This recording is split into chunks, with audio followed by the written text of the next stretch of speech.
Welcome to the second episode of the Canadian Famous Podcast with your host, Braydon Lynch, brought to you by Cowbell Comedy. We're coming to you live April 2nd, 2024. How was your month of March? Mine was good. How was your April Fool's Day? I didn't have any pranks played on me. I didn't do any pranking. I'm kind of out of that stage in my life. Maybe could have done some social media things. I don't know. I didn't. I saw some people posting about they're like, oh, this is the best April Fool's prank I've ever been a part of. And it made me think of when I was in college, my roommate, I don't know, it was back like 2008. Oh, fuck, I'm dating myself here. Yeah, it was like 2008, I guess, 2007, something like that. And my roommate, he was part of this landscaping company. And there were like 4 different people who worked for the landscaping company. And on the day of April Fools, the other guy who was a part of the landscaping company, he got one guy to take my buddy Ham over to this other job site that they were working on, right? So they worked on this job site all day. And meanwhile, everybody else in the company came over to our house and moved everything out of our condo and moved it into storage, like these like storage like trailers. And the guy even paid me. He was like, I'll give you like, I forget how much he paid me to do it, but I had to move everything out of my house. I was like, this is not happening. And he's like, come on, don't you want to see how mad Ham gets? And I'm like, yeah, okay, it's worth it. He definitely had rage issues at the time, so I was like, let's do it. So we hauled everything out of our house. Oh, this is what happened too. The day before, one of the guys in the landscaping company, he would always come by and we'd always smoke weed. And we'd play like NHL and stuff like that on Xbox, right? And this is back when weed was illegal. So this guy leaves like his quarter pound of weed there, like it was set up, right? And so they printed off like this major documents and they put they put it up on like the door saying like you've been evicted. There was an illicit drug found in your condo from the smell, and so. I call him and I'm like, hey man, I'm like, this isn't good. We've been evicted. And he shows up and he comes through our condo and it is just empty. There is nothing. And this guy just has a breakdown in front of us. We're all biting our tongue, trying not to laugh, knowing that we were in on it. And when he went to the bathroom, he saw the shower curtain. There was a Spider-Man shower curtain we had and we forgot to take that. And then he's like, why'd they leave the shower curtain? And then one of us just started laughing and we're like, what day is it, man? And he's like, April 1st. And he's like, yeah, what is that? And then he's like, April, what the fuck? And he just snapped, man. That was the worst. That was maybe one of the worst and best pranks I've ever been a part of because it was so worth it for the payoff. But like moving all of my stuff out of the house for hours sucked. Then the next day I had to move it all back in. And the roommate Ham, he got to stay at his girlfriend's place. And I ended up staying at the condo. I slept on the living room floor. There was like no heat. I had no blanket. I was so cold. It was just the worst. But hey, the lengths you go to watch your friend have a mental breakdown. And he did have rage issues. I think he's worked them out now.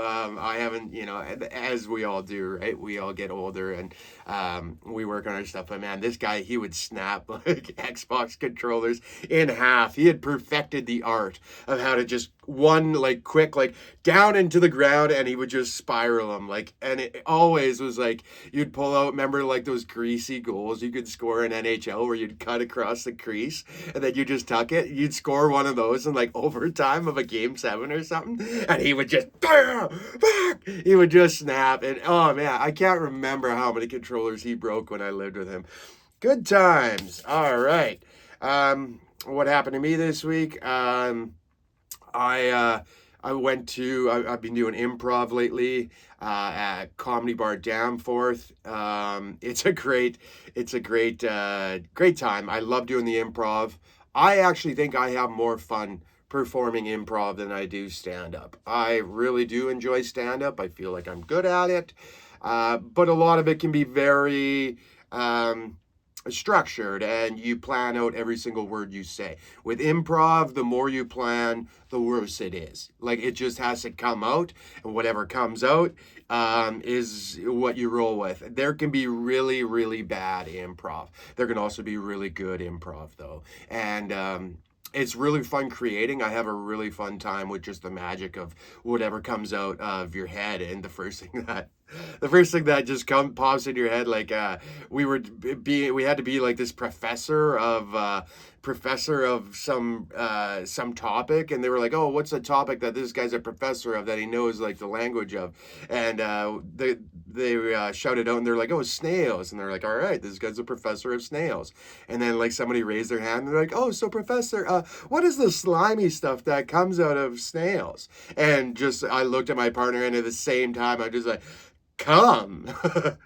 A little dirty, you know. Is it as funny just saying it out loud like that? Probably not.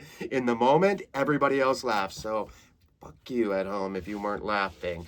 I was leaving improv though, and I had to go on the TTC, that goddamn circus. It's a zoo.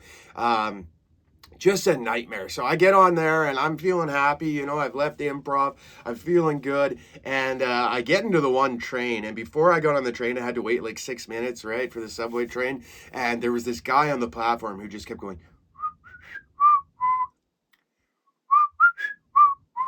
And he would just like whistle, like this weird little whistle. And it was like just very so faint, but it was enough to piss me off. I didn't think to not get in the same car as him, because why would I do that? Why would I think that far ahead? So I get on the car, and in between the one stop, I can hear this guy. And then he'd wait, and I'm like, is he still doing it? And then he'd wait, and then he'd drop it again. And I'm like, all right, that's fucking it. I'm leaving. I'm getting off this train. So to get off the train, you got to wait until the next stop, and you go to the front door, right? And I'm waiting at the front door. And as soon as the doors open, I run over. I hop into the other train, right? Make it just before the doors close. I'm like, all right, got to wait from the whistler. I go down. I find a good place to seat, right? The train isn't too busy at this time. It's like 9 o'clock at night. I go and I sit down. And excuse me, I'm a little phlegmy. I ate a piece of cheese before the episode. Worst thing either. Worst idea, you know. I am so phlegmed up right now. I got milk throat, as I've heard someone say in the past. So I get into the second train, right? I find a good place to sit down, and I sit down, and I'm good for about 30 seconds, and then this couple is talking, and the guy is just so loud, and he's just like, oh yes, just in my head I was just like, I want to fucking kill this guy. What's going on? And it's probably because I'm sober. You know, at the time I guess it was like 35 days or something like that sober. I think we're on day 42. I think that's how long Noah spent in the Ark. So yeah, if anybody's wanting to know, I could be in the fucking Ark and not do drugs the entire time, just fuck with the monkeys. I don't know. That probably didn't make sense at all. Maybe Noah spent more than 40. I think it was 40 days and 40 nights. Anyways, did Noah do it sober? Who knows? Maybe he had some of the hooch, right? Maybe he had some red wine going.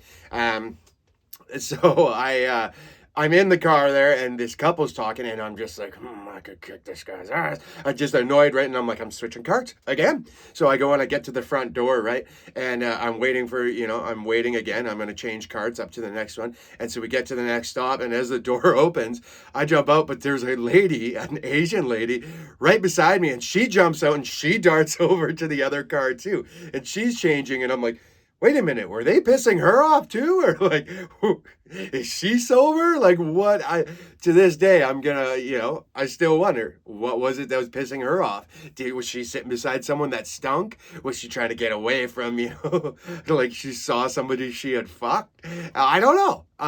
That's one of the curious things about living in the city is everybody's just in their own life, and it's kind of cool to think of what is going on in everybody's day-to-day, right? I don't know, and I probably will never know what that Asian lady was doing. I like to think that, I'm just gonna create my own scene of what happened. And I'd like to think maybe she just ripped a huge fart and she's like, oh, I got to get out of here. This cart's going to stink.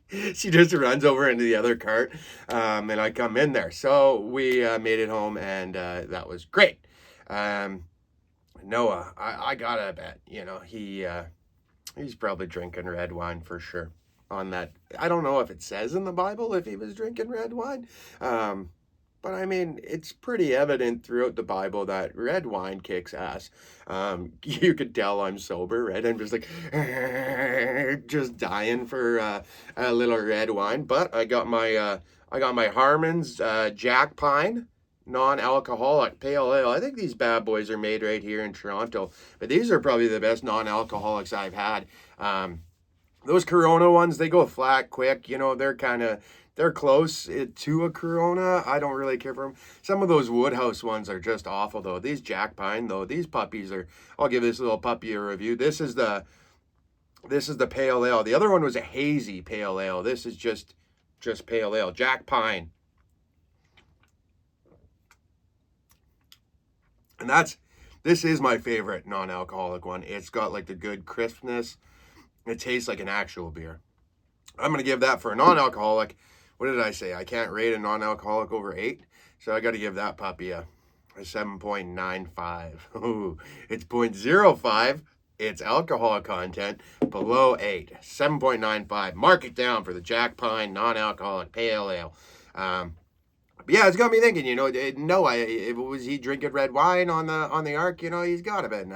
Everybody loves red wine. I remember when I was young, I was maybe like, I would have been in, I guess, like grade 7 or grade 8, and we had these family friends.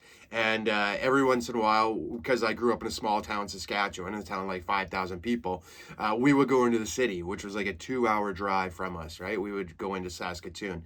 And we'd get like shopping supplies. We'd go to the mall, and we were always like, yeah, just get jacked. We're like, we're going to the city, right? And so we go with these family friends, and they had 4. I guess there were 4 kids in the family. So there were two daughters. One was my age, and one was a couple years older than us.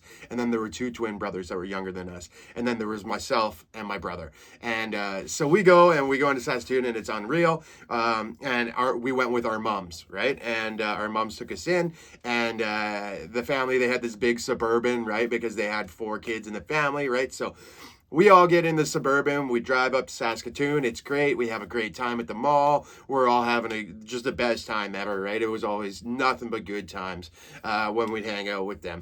And so afterwards, we're getting ready to go home. They got to feed us. So we're always like, Earl's, let's go to Earl's. And Earl's was like, that was the place to go in Saskatoon. This is like early 2000s, I guess. So it was like, this is before like Cactus Club or Joey's, any of that crap, right? It was just Earl's. So we go to Earl's. We're having a good time. And I think it was like a wine Wednesdays or something. Something went on, but both of our parents, our moms, got fucking plastered. And they just started smacking the red wine back, as you do. No judgment on my part. And the oldest daughter, she had her learner's license at the time. And they were like, she's driving. And so I will never forget this 15-year-old girl driving a Suburban full of 2 drunk moms and her 2 twin brothers, her other sister, me, and my brother. And we are just bananas. We're screaming, we're shouting. She's on the highway, scared shitless, driving like 110 kilometers. Probably not even driving 100. She was probably driving 80, just nervous. People are passing her. She didn't even have her full license. She wasn't allowed to drive. And everybody's just yelling, there's chaos, and she's just like, what the fuck is going on?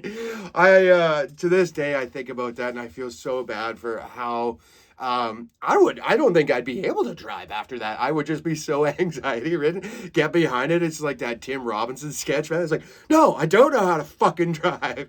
And it's like, I don't know what any of this shit is, You just like, just have a meltdown, right? PTSD behind the wheel. The old red wine, it can creep up on you. It was Easter this weekend, right? Drinking the red wine. That's the body or the blood of Christ, right? I went and I guess it was on Thursday. Yeah, it was before Good Friday. So it was a Thursday, and I went up to the Summerhill marketplace. Got some groceries and whatever, and I figured, I'm up by DuPont. I had heard that there was a really good meatball sandwich at this place called Papaino's, I think it's called. And they said like it was the best meatball sandwich in the city, right? So I go there and I get this meatball sandwich, and it is unreal. There was like spicy peppers in it. There was mushrooms. The sauce, I asked at one point, I'm like, is there balsamic vinegar in the sauce? And the one guy's like, no, no. And he's like, he's the guy, and this old guy who made up the meatball sandwich, he looks at me, he's like, he's the one who makes the sauce. And you could tell the guy was lying to me, and he's like, and to be fair, I probably shouldn't have asked what was in his sauce. That's something you get killed for, especially in an Italian sandwich shop, right?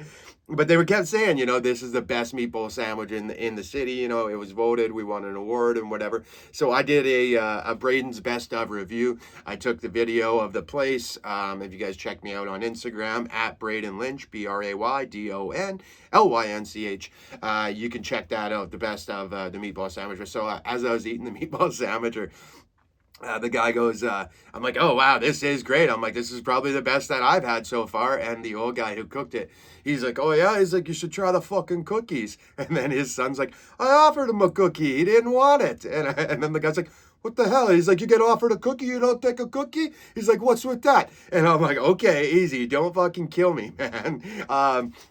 But I was like, I'm not going to eat a cookie before my dinner. I'm not going to spoil my meal. And he's like, what, you little pussy? You don't want a cookie? And I'm like, yeah, not before I eat my sandwich, I kind of did want the cookie afterwards, but I kind of felt they would have made me pay for it after. So I'm leaving this place, and I'm walking down DuPont, and I'm walking by like this rental. There's like this rental place where they rent out like the sky lifts and shit like that.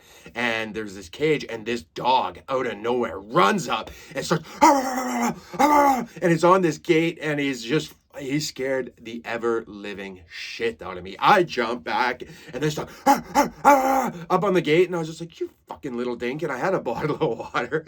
And I kept walking, and then I saw it, and I said, no, fuck that dog. And I took the cap off, and I just went, and I sprayed the dog with water, and he just, he didn't like that, and he freaked out even more. And he started running towards the corner of the gate, and I'm like, oh shit, maybe he knows that there's like a hole in the gate, and he's gonna get out and fuck me up.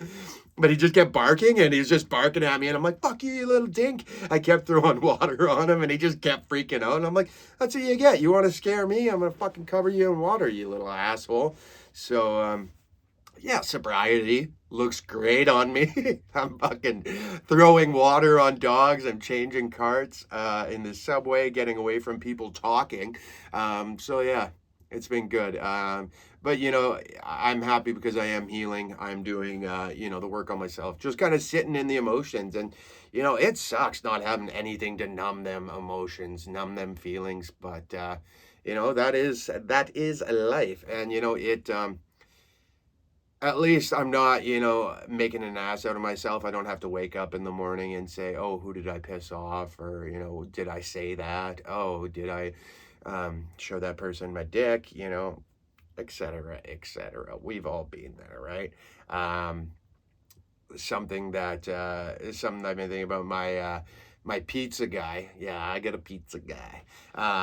He's like lives like or he doesn't live. His pizza shop is right by my place. I'm like in the back alley of where his corner is. It's called Pizza Gigi, and I always go in there and I get pizza. And so I was in there a couple weeks back, maybe a couple months back, and I get this pizza as I burp into the microphone there. Whoops. I go and I get my pizza, and this guy, he's told me like 3 times now, and he's like, hey, he's like, your place, man. He's like, did I ever tell you about the guy who lived there before? And I'm like, oh, yeah.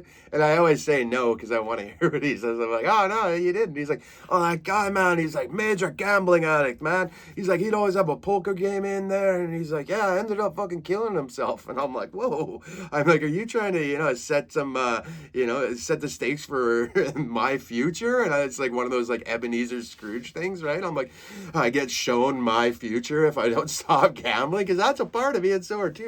I got a big problem gambling. I haven't gambled in a long time though, so that's good. Knocking on wood.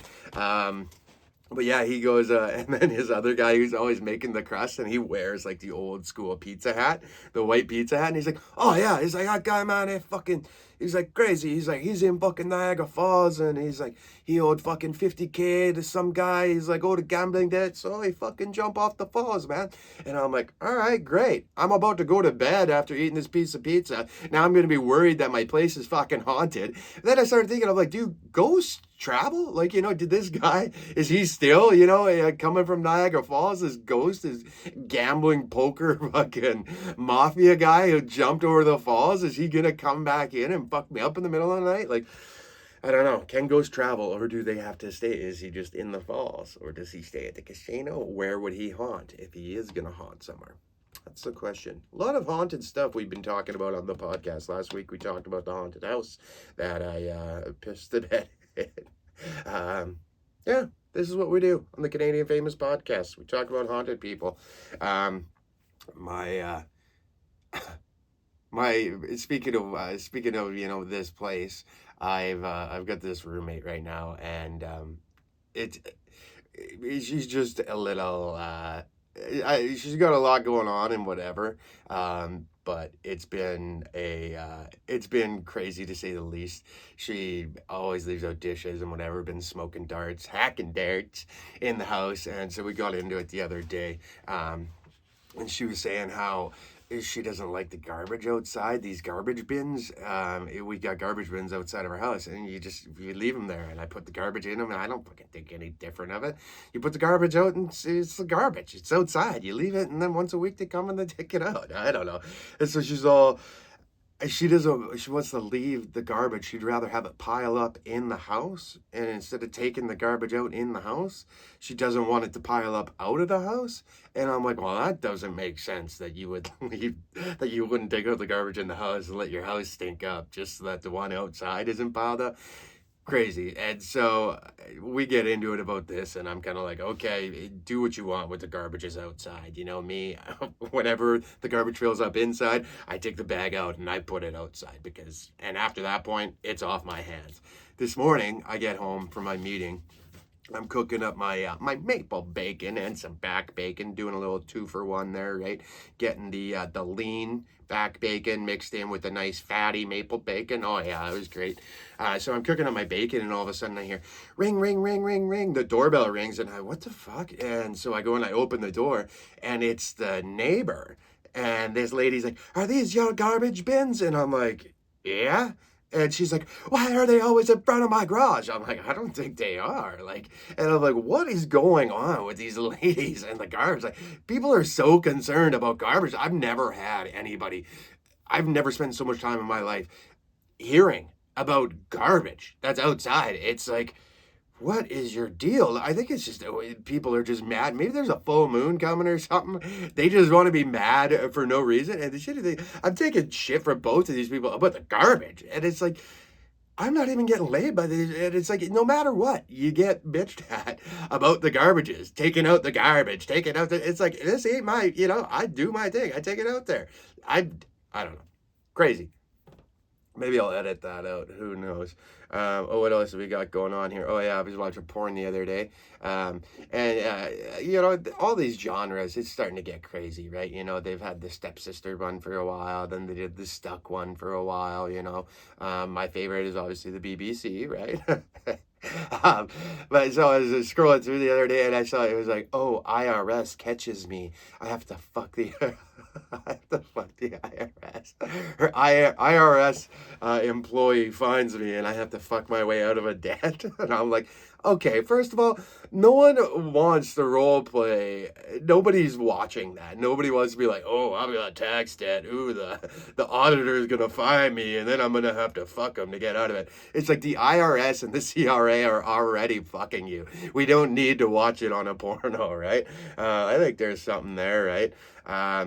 I love talking with my uncle Kurt. He lives back in Saskatchewan. This guy is just a legend, just a beauty. he's come to a few of my comedy shows, and he always steals the show heckling. Like, and sometimes it makes sense what he says, and sometimes it doesn't. But he always calls me, and he's got these he's always got these schemes going, and he's always got these like ideas. And oh wow, you should fucking hear this, buddy. And so he calls me up, and he's like, wow, fuck. He's like, I finally figured out how to open a garbage bag. I'm like, wow, you are almost 60. I think he's 61, actually. I'm like, probably should have figured that out, maybe 40 years ago in your life. I don't know. But he always struggled. Oh, like, you got to separate the garbage the garbage bag to open it. You never know which side. I just said, take two fingers and just go like that. Apparently it don't work for him. So he called me up and goes, I figured out how to open garbage bags. I'm like, oh yeah, what do you do? He goes, oh, you just gotta suck on them. I just pictured my Uncle Kurt just grabbing this garbage bag and just go and getting it wet. And he goes, oh yeah, as soon as you can get it wet, then it'll open it separate. And I'm like, what the fuck, man?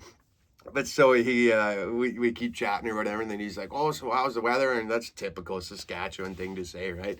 As soon as the conversation, it's like, okay, we're talking, and then a lull, and it just drops. And then he just goes, it's a total Saskatchewan thing. Oh, so how's the weather there? And I'm like, oh, I think it's overcast, maybe 8 or 6 degrees. And I'm so good at the internal temperature.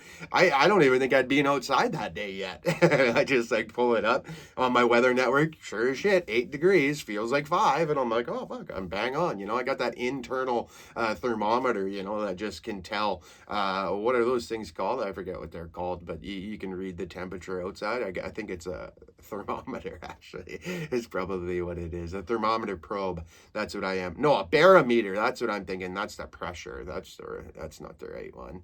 But yeah, so I go, oh yeah, it's 8 or 5. And he's like, yeah, it's about that here. He's like, it's supposed to be 21 degrees later in the week, though. He's like, they're saying on Thursday it's going to be 21 degrees.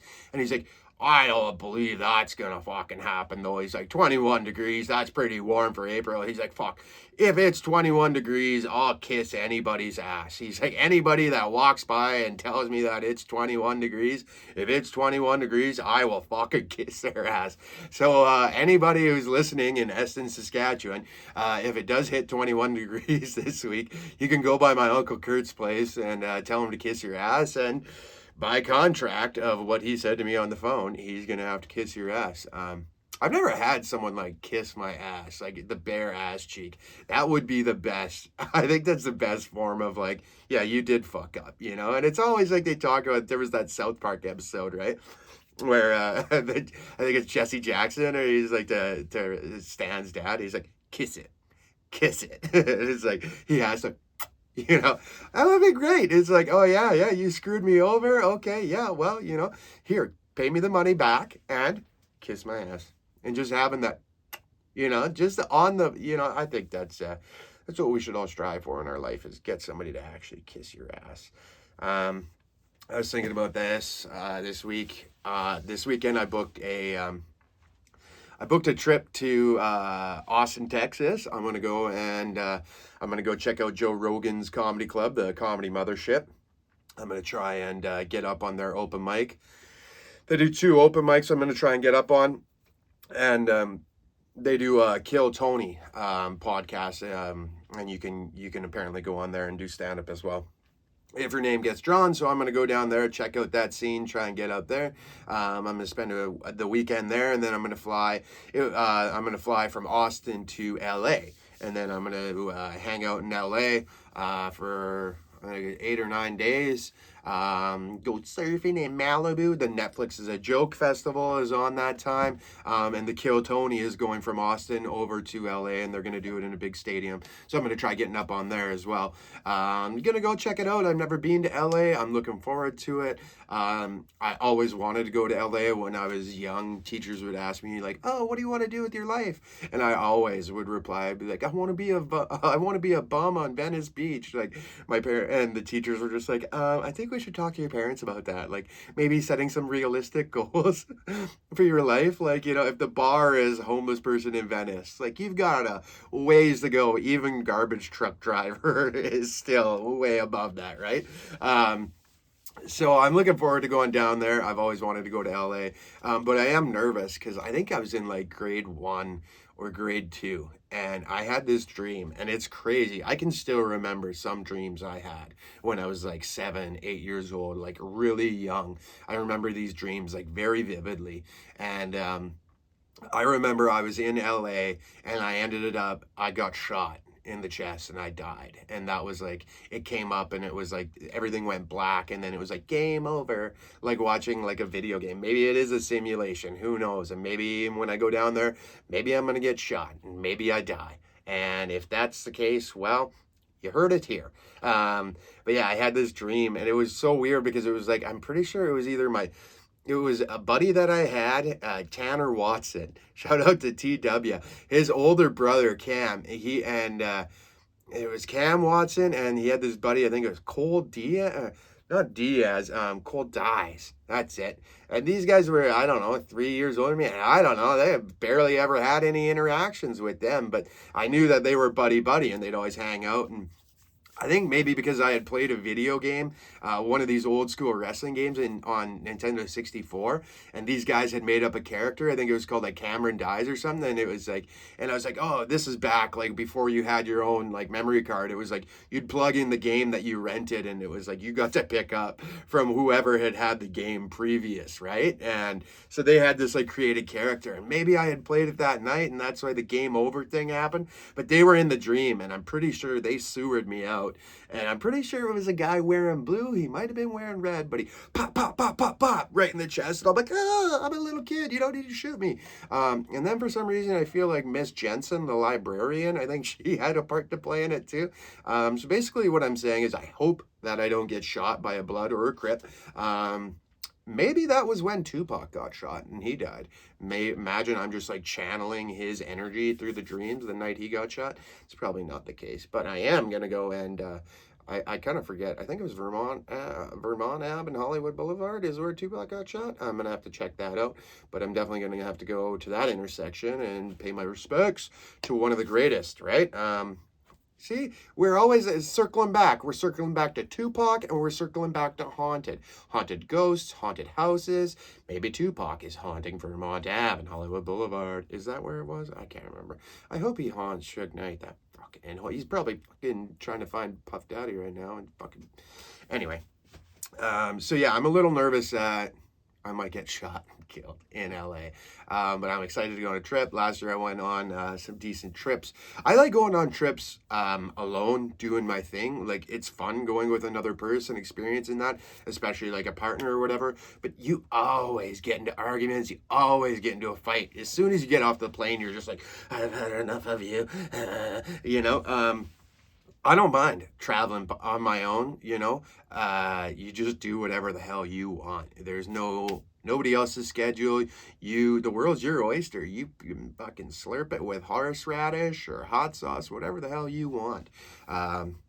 So I'm excited to go on this trip. Last year I went to Portugal before I went to Edinburgh Fringe Festival. So I'll talk about Portugal this week, and then next week I'll fill you guys in on Edinburgh, and then the following week I could probably do Ireland as well. So I go to Portugal, and it was awesome. The plane, the plane flight there, I think I got a little hammed up, had a little nap. I got there and I rented a car as soon as I landed, and I ended up driving out and just driving through, like leaving Lisbon, driving like on the other side of the road. Like it was a little freaky. I forget what vehicle it was that I had. I think it starts with a P, a Pui or something like that. I'll look it up, but I rented this car and I'm driving through like, the hills and stuff of Portugal, and I drove up the coast. It would have been the west coast of Portugal, yeah. And I drove up to Nazaré, where the world's biggest wave was surfed, the 100-foot wave documentary or whatever. And so I went there and I stood out on the lighthouse. I spent a couple days in Nazaré. It was wicked. I remember being on the lighthouse where that wave was surfed and looking out over, and the ocean was completely flat. Like the waves that were coming in, you couldn't even row them on a surfboard. They were literally non-existent in August. They were maybe a foot or 2 foot high breaking waves. Like nobody was even out surfing.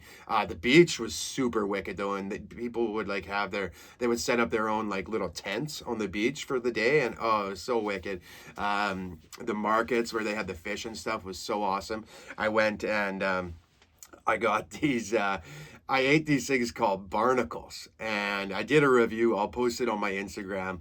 I'll post it under like a little Portugal page, like a clip thing or whatever. But I had these barnacle review, or I did like a barnacle review, and so these things look like little like dragon feet almost, and they had like this green little moss sticking off of them, right? But you would take like this dragon claw, and you'd have to like pluck it like that kind of, and then inside there'd be this tube of meat, right? And the one shot jizz all over me, and so then there's this like little thing, and it kind of looked like a little like a horse cock, or I guess like an uncircumcised cock. Why does everything have to go back to dicks with me, eh? But it's like this little like square tube or tube thing. And you did pop her in, and it was really good. Kind of tasted like an oyster, but maybe not as strong as an oyster, more salty. Like it was, they were good. Those barnacles, I think I rated them in the high nines. If not, I'm going to rate them there because I would love to go for another little plate of barnacles. And those puppies were expensive. So I had the barnacles when I was in Nazaré.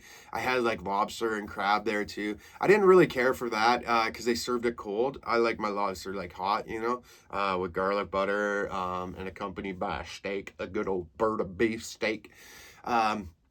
So yeah, I had the crab, and I remember before I left the place I was staying at, this Airbnb, this lady, she was awesome, but she offered Reiki massages, and I'd never had like a Reiki massage where they open up your chakras or whatever, and I was a little skeptical about it, so I go and I get this massage done, right, and she's giving me like a great massage, right, and like working my back and everything, no rub and tug, call back to last week, no tug and rub, so she gave me like a great massage, and then she goes, "Oh, can you flip over?" Right, and I flip over, and I think I maybe did have a boner. I had to hide. I don't think I did, but so I flip onto my back or whatever, and she's Reikiing me up, and she's moving her hands over, and you could tell she would pause on certain points. It must have been where the chakras were or whatever. And so then she came up, and at one point she like left like her hands on my neck. And she just kept him there, and it was like in my head I was like, okay, there's probably like 3 minutes, and I'm like, she's fucking me over on this massage. I'm like, oh, this fucking bitch. I'm like, I say this in my head, I'm like, oh, this fucking bitch. I'm like, she's gonna sit here. I'm like, this is so fake. She's gonna fucking just take 5 minutes off the massage time by leaving her hands here. She's not even doing fucking anything. And so then she kind of rubbed the head or whatever for another like 10 minutes, and then I was done. And then she goes, "I have to tell you that your words have poison in them." And I was like, "What?" And she's like, "When I had my hands on your throat," she's like, "I felt this energy, and your words have poison. And I have to let you know that." I'm like, does she know I called her a bitch? But then we got into it. She was saying like how my words, can carry poison. They can hurt other people. My words can hurt other people, but more importantly, I'm the one who will end up hurting in the long run because of that. And it was crazy that she felt that energy, because I do that actually a lot of the time. I say shit, more so when I was drunk. I would say shit that would hurt people. So if you're listening to this and I've hurt you by saying things that was drunk, I'm very sorry for that. It's something that I'm working on, and I'm trying to get better at that. And Reiki massage lady, if you're listening, I'm sorry for in my head calling you a bitch for taking 5 minutes off the massage by holding your damn hands on my throat. But it was just crazy in my head. I'm like, did she know I called her a bitch? So that was great. Nazaré, I ended up driving back to Lisbon. Lisbon was awesome. Had a fun time. Went on this, if you're there, they have like this this boat, boat ride at nighttime that you could go drink on. It's like a little party boat. I went and I did that. Got hammed up. That was a good time. I recommend doing that. It was fun, and I met these Irish girls on there. And these Irish girls, they were all married, and, it was just wicked because I was just getting ready to go to Edinburgh and then Ireland, and they were like piss tanks. So I was like, oh yeah, I got some drinking buddies now. And we just got doctored up, peppered, right? Dr. Peppered up, drank a ton, and then I think it was the next night or the night after, I went to the strip club in Lisbon, and probably the worst strip club I've ever been to, but also the best lap dance I've ever had. And maybe that was because I think it was like a $90. I think it was like $90 Canadian, or maybe 100 or something like that Canadian for this lap dance. And there was like one song, and I'm like, I remember thinking like, oh, this better be worth it. But then it was like, okay, yeah, it was worth it. Totally. But I drank the Porto wine. It was good. It was pretty sweet though. I don't know if you've ever had the Porto wine. I guess it's big in Portugal. It's kind of like a dessert wine. It's sweeter, but it is strong. So I was feeling a little messed up from that, and then I ended up eating sardines in Lisbon, and that was cool. I got some. I think I got a review of me trying the sardines as well. I can post on the Instagram. If not, I know I got a picture of me. I'm holding up the sardine. They're just little like fishes, like little fish, and they just cook them. They fry them up like it's the whole fish. They just fry that puppy up, and they're salty little buggers. I tell you that. But this guy, I didn't know how to eat them, and there's this couple walking by. I'm like, hey, do you know how to eat these? And the guy was like, oh yeah. He didn't speak much English, but he's like, yeah, I can help you. And so he goes to, and he's like, he takes a knife and he's like running it down the spine, and then he just, he looks like just horrified at me, and I'm like, did you fuck it up? And he's like, and I'm like, that's okay. And so he just looked, we all started dying laughing, and I ate this sardine with bones in it and whatever. And I think how he effed it up was he had went in too deep, and he got all the guts, and all the guts were all over the meat that you're supposed to eat. So I think how I figured out the best way to eat it was you kind of just run your fork along the top. Kind of like skinning it, like if you're going to fillet a fish, you'd go in and then you'd run it down the spine there. And I kind of remember taking this the fork and just kind of running it down the spine, and then just kind of pulling it off that way, and then the meat pulled off, and then the kind of guts and everything just kind of held into the bones and held onto the fish's head. I don't know, maybe you're supposed to eat the fish head. I don't think. I maybe chewed on it a little bit because I was pretty hammered, but those sardines, they were damn good. If you like salty fish, check out the sardines if you're ever in Portugal, and I think they have them all over Portugal, not just Lisbon, right? I went surfing in Lisbon. It was a good time. The waves were decent.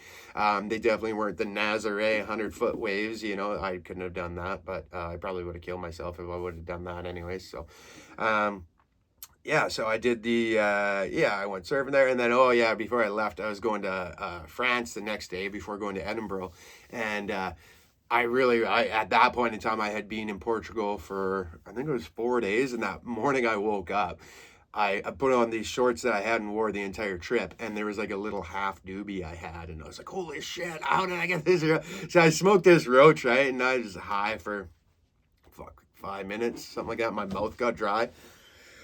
Excuse me, for 5 minutes.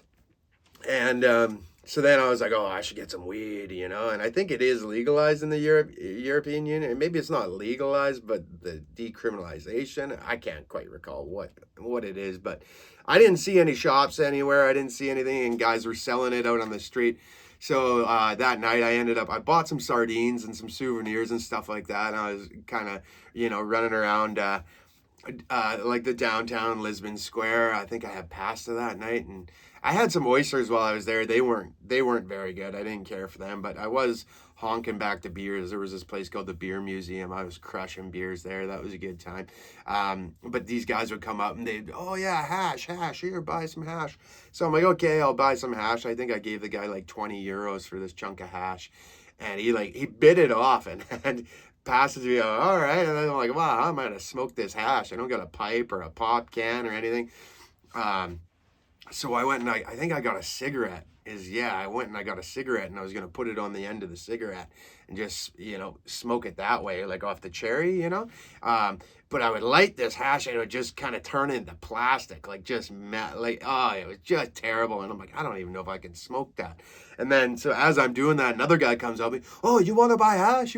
I'm like, you can see I've got hash. And he's like, this is shit, man. He's like, this is plastic. And I'm like, well, yours is going to be better. Let me see yours. And so he shows me his. He's like, this is good. This is shit. And I'm like, well, and I'm like, how much you want for that? And he's like, oh, I want like 80 euros. I'm like, dude, I'm going to Paris in the morning. Like, I'm not going to smoke a gram of hash hash overnight. And so I remember taking just a little flake. He had let me like peel it off or whatever, and it flaked out, and there was just a little, and I kept it in my hand, and I had the cigarette, and so I had to light the cigarette, and that was the first puff of a cigarette I had had in probably since I quit, which would have been November 2019. So it had been almost 4 years since I'd smoked a cigarette, and I got a rush, man. And and then I put this, I put that hash on the top of it, and I had to inhale it that way. And I either got a head rush from the nicotine and the dart, or from that hash. But yeah, again, my mouth was dry for maybe 10, 15. I think I went back to that strip club. I got some more Porto wine, and god damn, I spent so many euros at that place. And then that was Portugal, and then I flew to Paris, and I spent the day in Paris. I got there right in the morning. I remember sleeping in the airport a little bit, and then I woke up. I took a Uber downtown, saw the Eiffel Tower, went and I had escargot. And I think I had some beef dish, I think, which was right by, maybe it was steak and fries I had, which was right by the Eiffel Tower. Checked that out, and then I went by the Louvre. I took the Louvre, is that how you call it? Or the Louvre? The Louvre, I think, is the washroom. I went to the Louvre and saw the little pyramid thing, and that was kind of cool, The whole time I was walking through Paris, though, I had my carry-on luggage. So that kind of sucked. I'm carrying this luggage down these cobblestones, and there was like this little it was like this little kind of tunnel, and I remember walking through there. It was just like tick tick tick tick tick tick tick tick, and meanwhile this guy's playing this really nice violin, and everybody's like, "Oh, it's all real magic right by the Louvre," and here comes me with my carry-on luggage on the brick steps, and so that was Paris. I think I drove by the Cathedral Notre Dame. I saw it, and that was about it.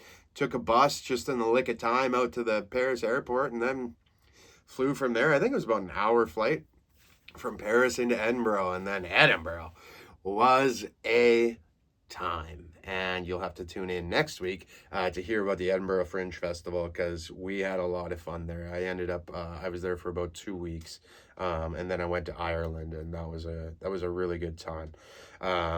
Where are we at here? Things I wanted to talk about. Oh yeah, we got so I was walking home the other day, and this is the thing that sucks about being sober now is the first thing that sucks is I drink these non-alcoholic beers out at the comedy clubs, and then I get my bill, and I'm like, oh my god, I just spent $50 on 4 non-alcoholic beer. I'm like, what is happening? How is it the same price? And I'm like, I think I'm done drinking them out at the clubs, right? So always when I would walk home from a comedy bar or a back room, any of these comedy clubs in Toronto, I'd be right hammered, and I'd have so much fun walking home. You could kick a garbage can over and do whatever, make dumb drunk videos, ride a bike home sometimes in summer, just be an idiot. I love a drunken walk home. Even when I was a young kid, that's one of the funnest parts of drinking, is the walk home when you just get to be a fucking degenerate. I miss that so much. Maybe it's just because a sober walk home, there's just so many thoughts that go through your head. You're just like, oh, this is so terrible. Oh, I hurt that person. And you just want to just cry, So that sucks. And then you end up getting pizza or something, like a little fatty. Actually, I think I ate more drunk on a drunken walk home than I did on sober walk home. Because a sober walk home, you can go, oh no, you'll just get home and you can have a piece of cheese and you'll just have some water and then you can go to bed. And it's good for your digestive system. And you're like, yeah, that is good. It's good for your digestive system. If you're drunk, you're like, yeah, I'll have pizza. And then you walk like a little bit forward and you're like, oh wow, jerk chicken would be good too. And then you Uber Eats a fucking cheesecake. God damn, I was a fat little slut when I drank. So the other day I'm walking home, and I'm walking back from this comedy bar, and they've got these like little houses, these little book houses. It's like a bird house thing, right? And you can open them up and you can leave books, or you can take books, right? It's like a book exchange thing that they got in the city. And so I'm walking by the one, and it's like adult book exchange, and I'm like, oh yeah, me being the perv I am, be like, oh, there's gonna be some good sexy fucking pornos or something. Excuse me. I'm like, oh, there's going to be some sexy pornos in here or something like that, right? And I look at it. I opened it up and I look, and the titles were, there was Divorce Busters, the Banker's Wealthy Wife, and then The Wisdom of Menopause. And I was like, oh my God, this is so depressing. And I started thinking, I'm like, wait a minute, was this wife, is this just some rich wife who hit menopause and then got divorced? It's like, yeah, you probably got divorced because fucking you hit menopause. That's such a rude thing of me to say. But yeah, it just really made me think of how life can get, you just get old and then one day you die, and getting old sucks because, A, you get divorced, B, you get menopause, B, you can lose half your shit if you get divorced. Getting old, I just want to stay young forever, If this is a simulation, I'm not one of those like the NPCs or whatever, the non-player characters. I'm definitely a player, and I'm going to keep living my life to the fullest. I'm going to jack off on the top of Mount Everest. Oh, what time is it? Beat up up up about up beat up up up about up beat up up up about up tugging it and tugging it and tugging it. We're tugging it and tugging it and tugging it, tugging it and tugging it and tugging it, Tugging It Tuesdays. All right. This week on the Tugging It Tuesday segment, I'm going to ask you, what is your record for the most times you've ever jacked off in a day? I'll post this segment on the Canadian Famous podcast, and I'll link it to my Braydon Lynch Instagram. They'll be on both of the Instagrams. There'll be a poll, and you can leave your answers. What was the most time? Your record, male or female? How many times do you rub one out in a day? Female is probably going to be a lot higher. If I was a female, I could probably hit, 20 or 30, but then maybe, that thing would be rubbed right raw, right? Speaking of rubbing raw, this time that I set my record, it had rubbed raw. It wasn't quite bleeding, but there was definitely not a blister, but like the skin, just a little chafe, the chafe. Yeah, it was a little chafed up there. I think it was 11 or 13. It was, I think it was 13. And it happened, I was out at, it was when I worked for Pinsman Fire Safety, shout out. I worked oil and gas firefighting, and I was a medic and a firefighter. And so I'm out on this frack, which is, everybody knows fracking is terrible for the world. It's actually, whatever. Anyway, I'm out on this frack, and my job is to be the medic in case anything goes on. I've got first aid. I know how to save someone's life or whatever, or at least get them into the hospital. So I'm on site, and I'm managing all the people, and I've got a broken arm at the time. And my boss was like, be very chill, like stick to we had like these Suburbans that we'd hang out in. He's like, just stick to the Suburban. Don't be flaunting that you've got a broken arm, right? Because how good is my CPR going to be with a broken arm, right? So we're on this well.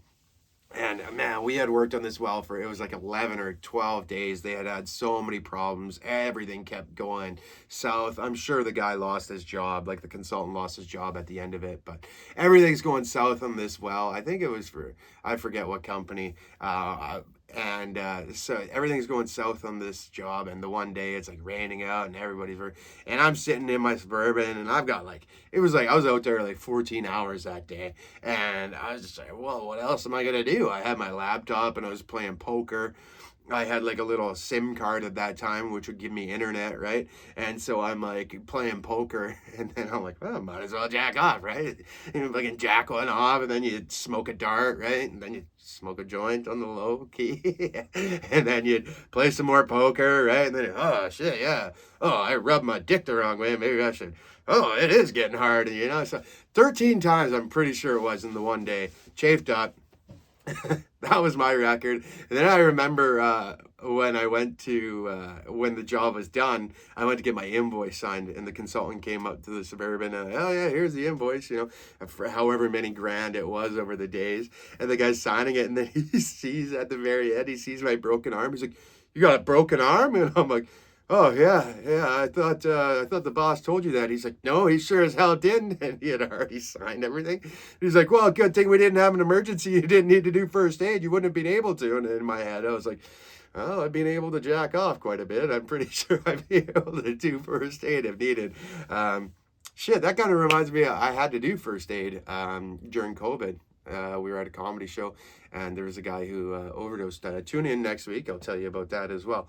Overdose next week. What else do we got? Oh, yeah. I'm going to end it on this one.